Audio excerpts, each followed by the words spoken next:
रोज सकाळी नेमकं 8 वाजता शहराच्या जुन्या चौकात उभे असलेल्या एका विशाल वडाच्या झाडासमोर एक पोलीस अधिकारी थांबायचा। तो आपली टोपी नीट करायचा, झाडाला आदराने सलाम करायचा आणि एकही शब्द न बोलता आपल्या ड्युटीवर निघून जायचा। 1-2 दिवस नाही, 1-2 महिने नाहीत, तब्बल 3 वर्ष हा क्रम अखंड सुरू होता।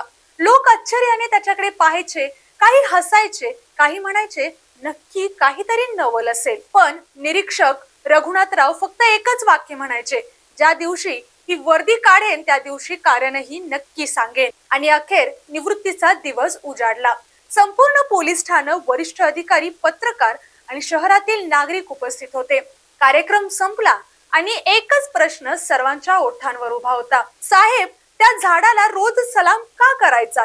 रघुनाथ काही क्षण शांत राहिले, त्यांच्या डोळ्यातून पाणी आलं। ते म्हणाले, 3 वर्षापूर्वी मी नवीन पोलीस होतो, मला वाटायचं मी म्हणेन तोच कायदा। पण एका मुसळधार पावसाच्या रात्री याच चौकात माझी ड्युटी होती। एक वृद्ध माणूस धावत आला, साहेब साहेब साहेब, माझ्या मुलीची तब्येत खूप गंभीर आहे, कृपा करून तिला मदत करा। पण त्या दिवशी माझ्या अहंकाराने माझ्यातला माणूस मारून टाकला। मी त्याला रागाने हाकलवून दिलं। अर्ध्या तासानंतर एक बातमी आली, रस्त्याच्या कडेला एक छोटी मुलगी आणि तिचे वडील बेशुद्ध अवस्थेत पडले होते। मी धावत तिथे पोहोचलो, पण खूपच उशीर झाला होता।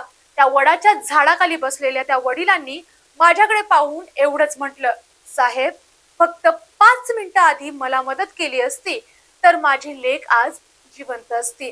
क्षणातच त्या वडिलांनीही आपल्या मुलीला मिठी मारली आणि हृदयविकाराच्या झटक्याने त्यांचाही जीव गेला। त्या दिवसाने एका पोलीस अधिकाऱ्याचा जन्म नाही तर एका माणसाचा पुनर्जन्म झाला। त्या वडाखाली उभा राहून मी शपथ घेतली, ही वर्दी कधीही कुणाला घाबरवण्यासाठी वापरणार नाही, ही वर्दी फक्त गरजूंना मदत करण्यासाठीच वापरेन। त्या दिवसापासून मी झाडाला सलाम करत नव्हतो, मी माझ्या अपराधी मनाला सलाम करत होतो। रघुनाथरावांनी खिशातून एक जुना फोटो बाहेर काढला। त्या फोटोमध्ये ती चिमुकली हसत होती। हा फोटो मी 3 वर्ष हृदयाजवळ ठेवला।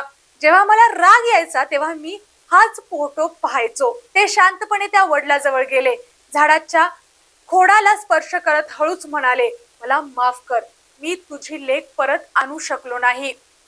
तेवढ्यात वाऱ्याची एक झुळूक आली, झाडाची काही सुकलेली पानं त्यांच्या खांद्यावर अलगद पडली, जणू निसर्गही त्यांना माफ करत होता।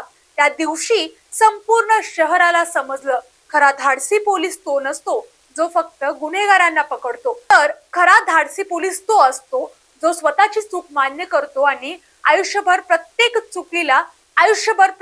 चांगल्या कृतीतून तिचं प्रायश्चित्त करत असतो। एक छोटी मदत एखाद्याचं संपूर्ण आयुष्य वाचवू शकते। वर्दीची खरी ओळख म्हणजे सेवा, संवेदना आणि माणुसकी आहे। जर ही कथा मनाला भिडली असेल तर हा व्हिडिओ नक्की लाईक करा, शेअर करा आणि SP9 पोलीस क्राईम डायरीला सबस्क्राईब करा। धन्यवाद।